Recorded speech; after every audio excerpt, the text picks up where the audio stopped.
Welcome into sports tonight. I'm Bailey Burmaster, joined alongside Scott Pennyman. We have a Friday edition of Sports Tonight for you tonight, and we have a lot of good topics to talk to. We're going to go over Georgia, Tennessee in Knoxville. Our Emily Gagnon and Lee Smith are actually on their way there now.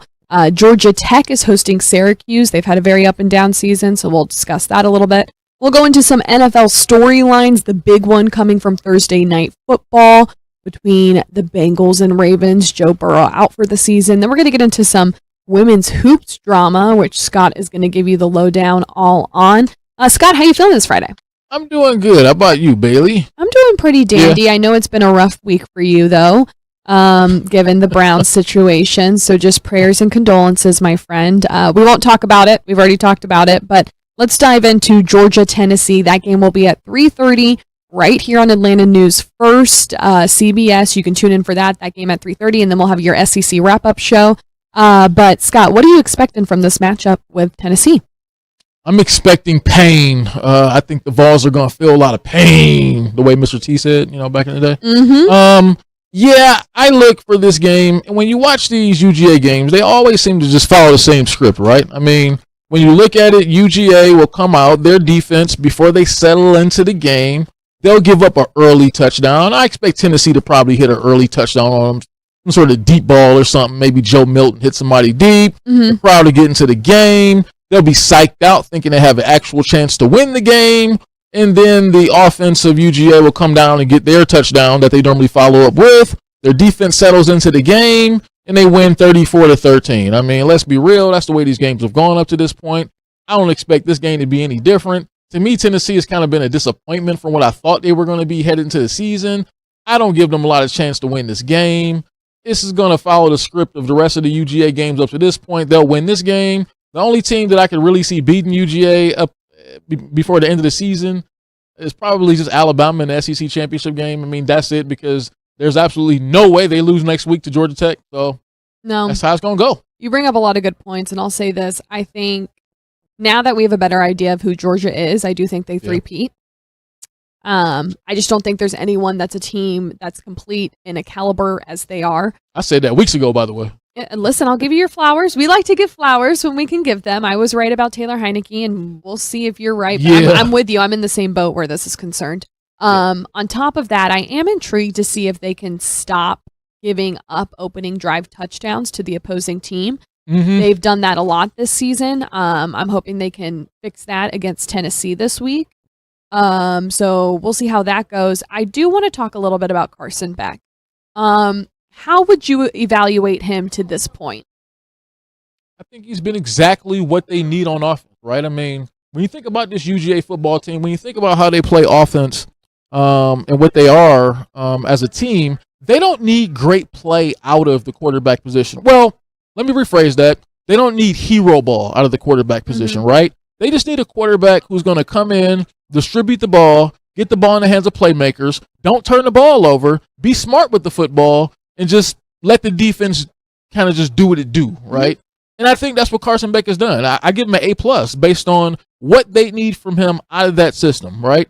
He doesn't have to be Stetson Bennett. I think he has more arm talent, more just quarterback talent than Stetson Bennett had. But I think he's the perfect quarterback for what UGA needs within this offense and for what they need with their defense. So I don't have any problem with him. I think he's done a fine job. I will say I was hard on him at the beginning of the season because I felt like we needed to see a lot of consistency out him. We needed to see not a lot of turnovers. But I also want to say, throughout the last couple of weeks, especially that Ole Miss game, he was throwing some absolute dimes. And I think he's been a guy that's super consistent, which is at the very least what this Georgia team needed to be successful and possibly three-peat. And I think we've seen that again. So I think it's, we talk about giving flowers on this show. I definitely want to give some flowers to Carson Beck because I feel like he's only gotten better over time. He's not turnover prone. He's had some really good throws. He had a lot of good throws to Ladd McConkey last week. He did. Ladd's always open too, man. Yeah, always open. So I've really liked his progression over this season. Let's talk a little bit about Brock Bowers. Were you surprised he played and came back? Let me just start. Yes, I was surprised that he was back on the field as early as he was. I didn't think we'd see him before the SEC championship game. But not surprised knowing the kind of guy that he is, right? I mean, everything you hear, everybody around him talks about how much he loves football, how much he just loves playing at the University of Georgia. He just wanted to get back on the field. So just knowing the guy, I've spoke to him myself a few times, just knowing how much he loves the game of football, it doesn't surprise me that he got back on the field as quickly as he did. But we've talked about it before, right? I mean, from that standpoint, just a college student who's going to be a top 5 or 7 NFL draft pick, that aspect of it is kind of a surprise because most guys in his situation probably wouldn't have rushed back, probably wouldn't have came back at all. So from that aspect, it's kind of a surprise. But like I say, knowing the kind of guy Brock Bowers is and the sort of competitor he is, not a surprise at all. Yeah, no, I'm not surprised in the slightest either. I mean, it's just definitely the player he is. I do think it was so interesting that Kirby and them talked about it in a sense of he's someone who just like got ticked off that people said he shouldn't play again. And I think everyone is just looking out for him because it's his future and he has a really bright future in the NFL, but also who are you to speak for someone else's future? That's true. So I do think it's very interesting. I'm with you in the sense that I don't think Georgia has any real competition until the SEC championship against Alabama. I think that's always a good game, so there's always going to be high competition in those matchups, but I'm not really afraid after that. I've asked Leah, but who would you say is your top 4 for the college football playoff right now? I definitely would say Ohio State. Honestly, I think just my eye test of the top 4 teams in college football goes Ohio State, Michigan, Alabama, and Georgia. That's who I truly believe are the top 4 teams. And I know people will say, well, they lost to Texas earlier in the season, right? That was a different Alabama team that lost to Texas earlier in the season than what you're seeing right now. That was before Jalen Milroe really took off as a quarterback, right? I mean, Lee agrees with you. Lee agrees with you on that. Yeah, Milroe earlier in the season, he was just getting his feet wet. He hadn't played a lot of football. But as this season has gone on, I don't know if there's a more improved player, especially at the quarterback position in the country than Milroe. So I think when you add that element to what Alabama already could do on the defensive end and the weapons they have around the quarterback, I think they're a top 4 team in the country, and I think they're probably the biggest threat to beat UGA, not just because of how good I think they are. It's the Nick Saban factor, right? I mean, anytime that's the master against the student, and I think that aspect of it leads me to believe that they're the best fit to compete with Georgia. But I definitely think they're one of the top 4 teams in the country. So I'm going to read off some of these percentages. There's a college football playoff predictor on ESPN. The 5 teams with the highest number percentage. Okay, you have the 10-0 Florida State, 69% of making it. Yeah. Georgia 10-0, 68%. Ohio State 10-0, 67%. Michigan also 10-0, 63%. And then Oregon's 9-1, and they have a 52%. But Alabama is also 9-1 and only have a 28%. Along with Texas, that's 9-1 with a 26%. This is interesting. Washington 10-0, but a 24% chance of making it. You have to think they're hoping they're going to lose one of these last couple games. Yeah, I don't think. This is what I will say. I think if Georgia wins, I think if Georgia loses the SEC championship, we are going into straight chaos mode for this playoff. If they win, I think they're the shoo-in.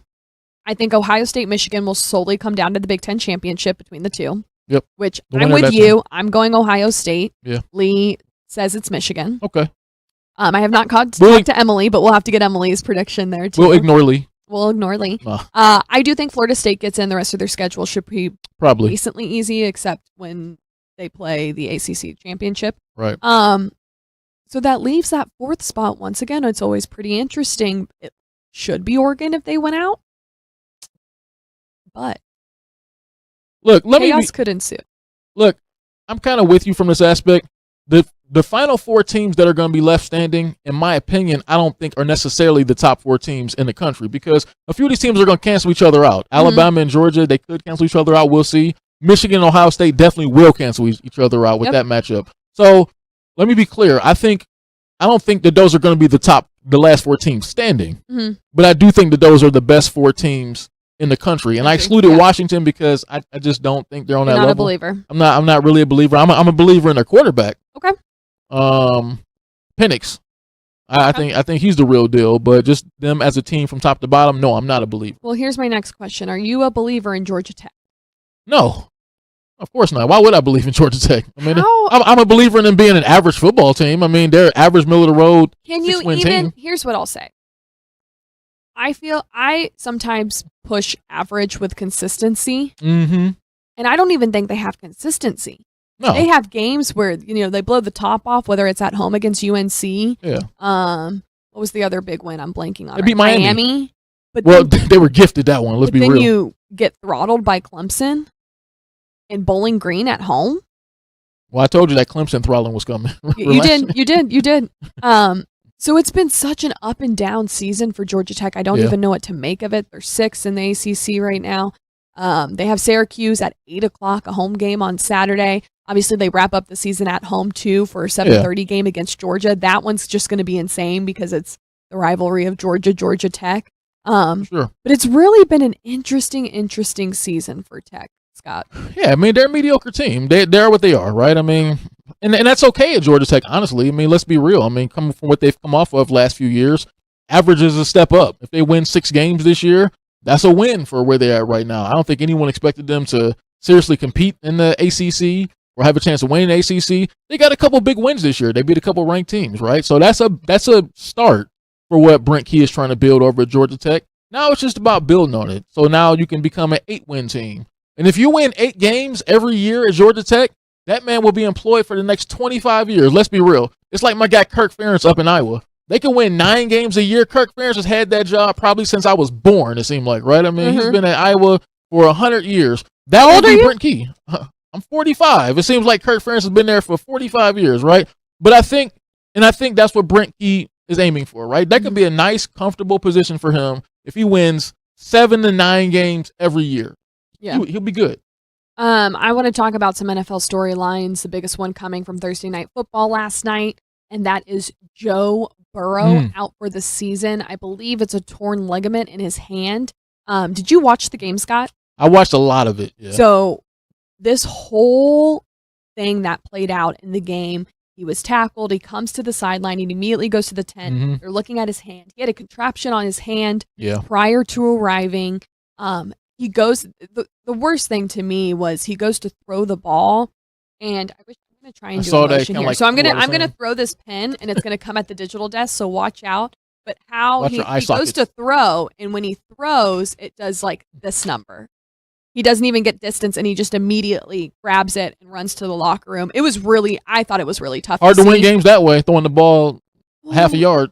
And I mean, I'm not like a huge Joe Burrow Bengals fan, but I think Joe Burrow is a likable quarterback. I think people like to see him succeed, and to see him hurt and miss the remainder of the season, man, that's a tough blow for the Bengals. It is. I mean, when you think about, and the team I root for lost their quarterback last week, and Deshaun, like we talked about. Now that's 2 AFC North quarterbacks gone for the season.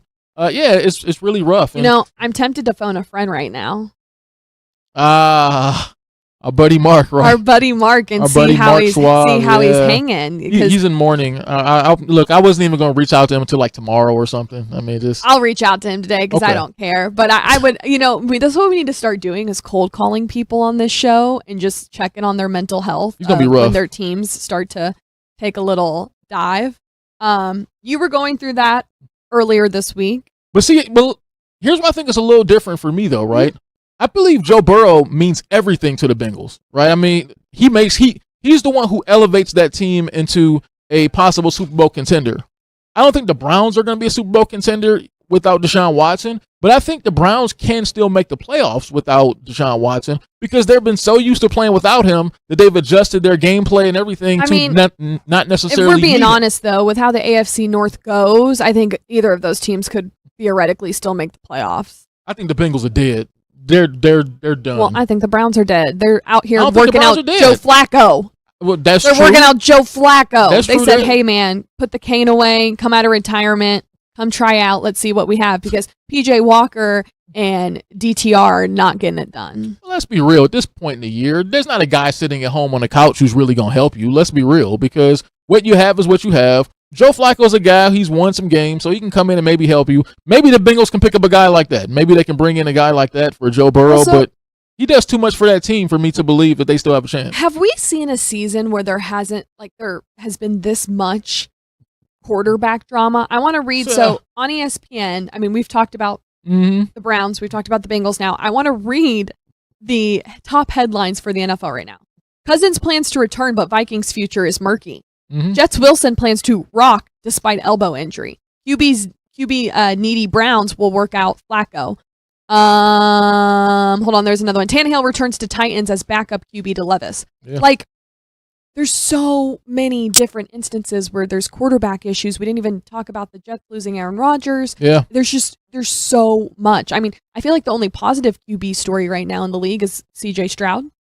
Oh man, he's been popping great. Off for the Texans. He's been great. I mean, let's keep CJ in some bubble wrap, man. You love to see it, right? This has been great to watch CJ Stroud and just what he's done for the Houston Texans. But yeah, I mean, look, so much for a league trying to protect the quarterback position, right? I mean, there's all these rules that they put in so that you could barely hit the quarterback, barely look in his direction. And now you have half the league's quarterbacks are out with injuries. I mean, I'm sure this is not the way they planned it. And let's be real, it kind of makes things suck, right? Because there's nothing more boring than tuning in to watch an NFL game to see a backup quarterback in there for a team. It's just not as fun. So I understand why the NFL wanted to work so hard to protect quarterbacks. But look, clearly it's not working, right? I mean, because you have so many quarterbacks who are on injury list. We even bring up guys like Daniel Jones, and they lost Tyrod Taylor with the Giants too. I mean, quarterbacks are going down left and right. So at this point, just let them play football, right? Because all these rules that you're putting in to protect the quarterback position just ain't working. Yeah, no. Let's look at some of the key matchups this week. So AFC North, you have Pittsburgh visiting Cleveland, so that will be a big one, deciding a lot for the division. Tampa Bay at San Francisco for a 4:00 game. New York at Buffalo, Seattle at LA, Minnesota at Denver. But your Monday night football game is definitely a good one. It is Eagles visiting Kansas City. That's the game of the week there. I mean, that's a game. Maybe the game of the year, maybe. I mean, and I feel like Monday night football hasn't hit as much as lately. Would you agree? Same with Thursday I think last 2 weeks. Football. I think last week was a really good game too. I feel they was it Buffalo out there? But that's clearly the best Monday night game of the year, one of the best football games of the year should be. I mean, right? It could be almost a Super Bowl preview. I mean, it was Super Bowl. That was last year's Super Bowl. So I mean, you figure, I mean, both these two teams are back really good again. They're going to have a really good chance to make the Super Bowl again this year. Yeah, that's the best matchup of this week. You know, obviously for me, the Steelers and Browns matchup is an intriguing one. One team has their quarterback out. The other team has a quarterback that isn't very good. So we'll see. Let's keep it pushing. LSU women's hoop team drama. I'm going to let you take the reins on this one and break it down for all the fans. All right, so you would think, obviously LSU, they get all of the notoriety, all of the fame that came along with winning the national championship last year, the women's team, Angel Reese and Flau'jae Johnson, who went to Sprayberry High School around here. So this past offseason, they were everywhere. I mean, they were on TV everywhere, at award shows and everything. Probably more than any women's national championship basketball team I've ever seen. So they come into this year, a lot of expectations and hype. And so they're 3-1, let's be real. So 3-1, that's not a bad record. But they had an early loss. They got beat up by Colorado in that opening game. And then recently, their star, sort of the face of that LSU basketball team, Angel Reese, was benched by head coach Kim Mulkey, I guess, just maybe to send her a lesson. And now you have former players like Alexis Morris on Twitter, talking back about the team, about maybe what they're missing and defending her coach and, it's just been one big mess for that team already so far. You would think they were 1-3, but it just goes to show you, number one, I think it's a good thing, right? Because we're sitting here talking about them. And that's really big for the sport of women's basketball. Just think of how big that team was. I mean, I haven't seen any team where, just people just became household names from that team. Yep. Well, with that comes a lot of expectations, comes a lot of criticisms. And when they misstep, there's a lot of haters out there that are going to be happy for them to fall. So I think a lot of this is just a byproduct of what they created for themselves by winning a championship last year and just dealing with the expectations that comes along with that. I will say this. I spent some time in the Big 12. You did? I did. And Kim Mulkey does not play games. Clearly. She does not play games. So I usually when things like this happen, there's a lot of correlation to what's going on off the court. For sure. As well. We don't cover that team. I'm not as in tune with them, but this kind of sounds the alarm of Kim Mulkey doesn't like some of the things that is going down and is nipping in the butt real quick. Hopefully they can get it figured out. I mean, Angel Reese made like almost $2 million off the court this offseason, right? I mean, so look, I'm just being real. If any one of us who are working for a living were to get a couple $1,000,000, we'd probably lose our focus a little bit, right? So just imagine if you were in college already and you were about 20 years old, 20 or 21 years old, and you got a couple $1,000,000 in your pocket. That probably will make you walk around campus like, You know, I mean, it's just human nature, I think, to maybe let your guard down when you I think it's acquire also some of a those character thing, though. Like, if you love ball, like you're supposed to love ball, and that's what got you the money, why would you switch up all of a sudden because you got money? It happens. I hear you. Yeah, I mean, it's fair. But also, I think it's a lesson that not only just like women's basketball players, but all of these college kids that are, capitalizing on their name, image, and likeness need to learn is like, it doesn't stop just because you've gotten money. Because guess what? If you're not performing, we're going to bench you. And guess what? You're no longer the reason you're going to get money. Yeah, I mean, she's got to remember, I think, at that point when you're a basketball player, you just have to remember to keep the main thing, right? Because everything that you achieve this offseason, if you're Angel Reese, if you're Flaugier and those guys, has been achieved by what you did on the basketball court. So you're right. You have to keep the main thing. And remember that if you lose this year, a lot of that spotlight goes away because that's why people liked you, is because you were champions. And but there's everybody in the country is gunning for you, right? I mean, every school who watched the attention that you got last season from winning a championship, they want that same attention too. So every game you play, they're going to be gunning for you. I think Angel Reese and those guys will be fine. They just have to be able to focus in and zone in and get back to what's important. Yep, I agree with you. All right, we're going to go to What's on Your Mind. I'm going to lob a softball to you, Scott. High school football's tonight.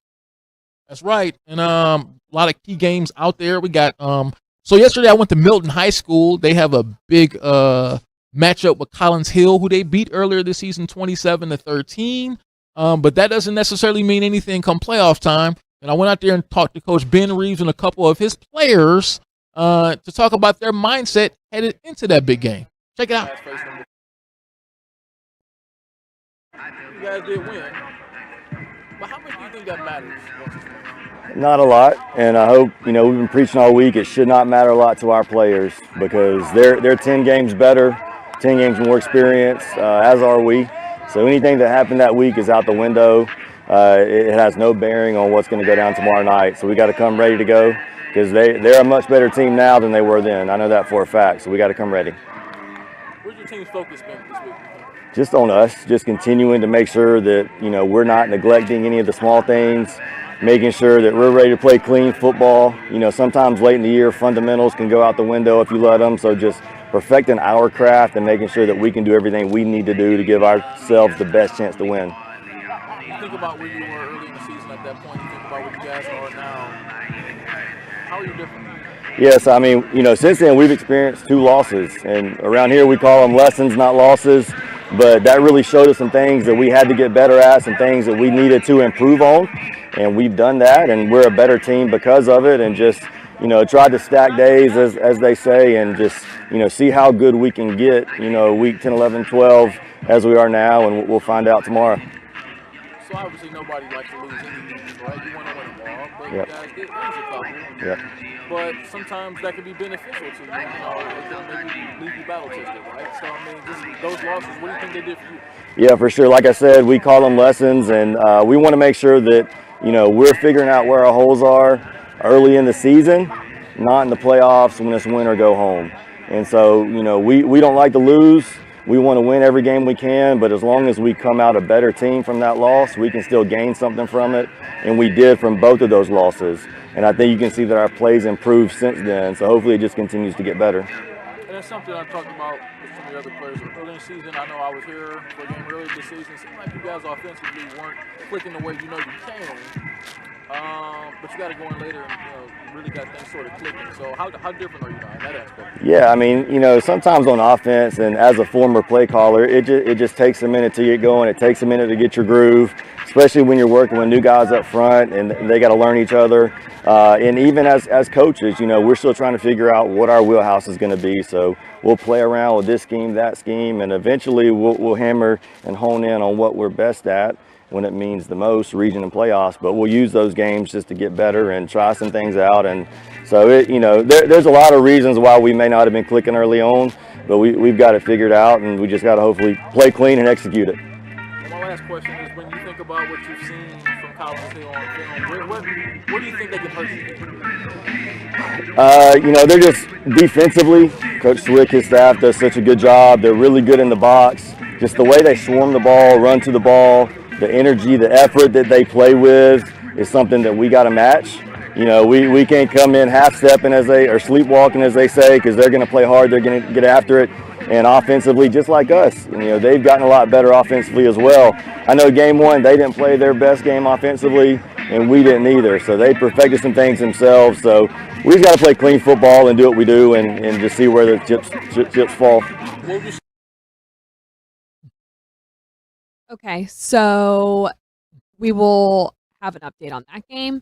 You're going to Valdosta at Carrollton. Yes. We have our Josh Walker going out to Mill Creek and Norcross for some big matchups. So we will have all those tonight on Atlanta News First. For what is on my mind, Scott, there was a lot of drama around Carissa Thompson, who is the host of, she's on Fox, but she's also on Amazon's pregame and postgame shows for the Thursday Night Football game. She went on a Barstool podcast and basically said that she would make up storylines on the sideline when she was supposed to be interviewing coaches and getting some notes to relay back to the broadcast team, that sometimes coaches just wouldn't show up. So she would take matters into her own hands and make up stories. She would, be like, oh, if they're 0 for 7 on third down, they need to improve on that. She would say things like that because the coach isn't going to get mad about that. And everyone really came out and had their 2 cents after this about how that's unethical as journalists, which it is. Yeah. I had some friends say they listened to her and Erin Andrews' podcast where she kind of jokes about being lazy sometimes, but also has said that before, not just on that show. But she got a lot of backlash, especially from people like Pam Oliver, some of the women on ESPN, Laura Okram. Yeah. Where do you stand on this? Yeah, I mean, anytime you're, especially anything involving sports where you're kind of affecting the integrity of what you do, it's going to come under fire. I saw Lisa Salters also firing her, basically saying this is an insult to anybody who does what they do. Look, I know you probably know a couple people who are sideline reporters. I know a few myself. I've done some sideline reporting before, and I don't agree with it. Right. I think she's in the wrong. She apologized. I will say this too. I think we're such a culture of making an example out of people that we love to jump on things and have a voice and say something when it's said. When in reality, I think how you handle those things is instead of going to social media and making an example out of Carissa, if you really have respect for her, you're going to shoot her in text and say, hey, I hope you're dealing with everything okay, because that's a lot. She also had to do a show that day. But at the same time, I think what you did is unethical and maybe isn't the right place. So how can we turn this narrative into something positive to show examples for young women? Talk to Carissa about it, the person who put it out there.